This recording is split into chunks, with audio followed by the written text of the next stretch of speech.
In the spring of 1776, as the American colonies stood on the precipice of revolution, a momentous document was born in Virginia, a document that would leave its indelible mark on the future of a fledgling nation.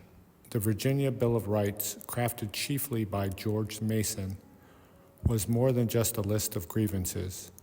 It was a bold declaration of the inherent rights of individuals. It articulated the belief that all men are born with certain unalienable freedoms, and that government exists not to grant these rights, but to protect them.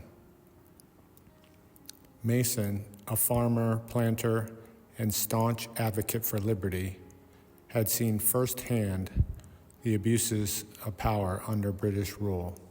With conviction, he penned the words that would echo throughout history, laying the groundwork for the American Revolution and the future Bill of Rights.